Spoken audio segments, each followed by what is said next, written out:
എന്നാല് നമ്മള് കുടിയിൽ കണ്ടു പോവാ. ഇപ്പൊ ഞാൻ കുടിയിക്കില്ല. ഈ കാര്യം പറഞ്ഞ് കൊറേ ഞാൻ കുടിക്ക് വന്നതല്ലേ. അങ്ങനെ പറയലടാ, എന്റെ ഒരു സാഹചര്യം എനിക്ക് അറിയണതല്ലേ. എന്തവസ്ഥ?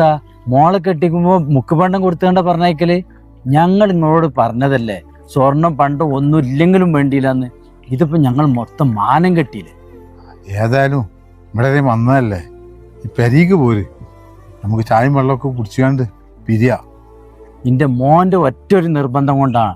ഇല്ലാന്നുണ്ടെങ്കിൽ ഇത് അറിഞ്ഞ പിറ്റേന്ന് നിങ്ങൾ മോളവിടെ കൊന്നാക്കിയിട്ടുണ്ടാവും.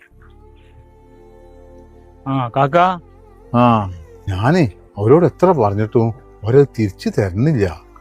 ഈ എനിക്കൊരു 6 മാസത്തെ സാവകാശം കൂടി കൊണ്ടാ. ഇതിപ്പോ നിങ്ങൾക്കൊരു ഉപകാരം ചെയ്തത് ഇതിപ്പോ വലിയൊരു ഉപദ്രവമായി മാറി. ഇതിപ്പോ എന്തായാലും നിങ്ങൾ തരാൻ നോക്കി. ഞാൻ പോവാണ്. അല്ലടാ ഇപ്പോ. അസ്സലാമലൈക്കും. വലൈക്കും അസ്സലാം. നിങ്ങൾ അന്വേഷിച്ച് 2 ആൾക്കാരും ഇങ്ങോട്ട് പോന്നീന്നല്ലോ. എന്റെ മുഖത്തൊക്കെ എന്താ വല്ലാണ്ടിരിക്കണല്ലോ. അത് പുറമക്കാരൊന്നുമല്ല, സ്വന്തക്കാരൻ തന്നെയാണടാ. അത് ഒന്നിപ്പോ എന്റെ മോളെ കെട്ടിച്ചില്ലേ, അതാ കെട്ടിയ ചെക്കന്റെ വാപ്പയാണ്. അപ്പൊ ഒരു ചെറുപ്പക്കാരൻ വന്നല്ലോ, അതാരാ? അതിന്റെ പെണ്ണുങ്ങളനുസരിച്ചിന്റെ മരോള ആങ്ങളെടാ. അല്ല, ഇപ്പൊ ഇവര് 2 ആളും ഇപ്പൊ ഒരുമിച്ച് വന്നത് എന്തിയേ? എന്റെ മോളെ കെട്ടിച്ചപ്പോ അയ്യ അന്ന് ഗൾഫിലാണ്. ആ പൊന്നും പണ്ടും ഒന്നും വേണ്ടാന്ന് ഓര് പറഞ്ഞതാണ്. പക്ഷെ പെണ്ണുങ്ങളെല്ലാവരും കൂടി കൂടിങ്ങാണ്ട് ഒരു പെൺകുട്ടി ഇറങ്ങുന്നുണ്ടേ, കുറച്ചുകൂടി അതിനൊരു മട്ടം വേണ്ടേന്നും പറഞ്ഞിങ്ങാണ്ട് ഈ സ്വർണത്തിന് വേറൊരു സാധനം ഉണ്ടല്ലോ, റോൾഡ് ഗോൾഡ്, അതിന്റെ കുറച്ച് ആഭരണം എല്ലാം കൂടി വാങ്ങിയാണ്ട് കൊടുത്ത്. അതിപ്പോ വലിയ തൊന്തരവായി. അല്ല, അപ്പൊ ഈ ഗ്യാരണ്ടി ആഭരണങ്ങൾ ഇട്ട് കൊടുക്കുമ്പോൾ നിങ്ങളൊന്ന് ശ്രദ്ധിക്കണ്ടേ, അല്ലെങ്കിൽ അത് അവര് പറയണ്ടേ? അതങ്ങനല്ലടാ, ഇതിപ്പോ ഒരാള് കുറച്ച് കായ് തരാന്നൊക്കെ പറഞ്ഞിന്ന്.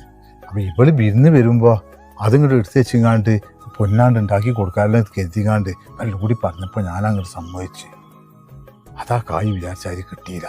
പിന്നെ അതിൻ്റെ ഒപ്പം തന്നെ ഓള അൻസത്തിൻ്റെ മരോളത് ഒരു 2 പവൻ്റെ എന്തോ സ്വർണം അതും വരെ അതിൻ്റെ കൂടുതൽ ഇട്ട് കൊടുത്ത്.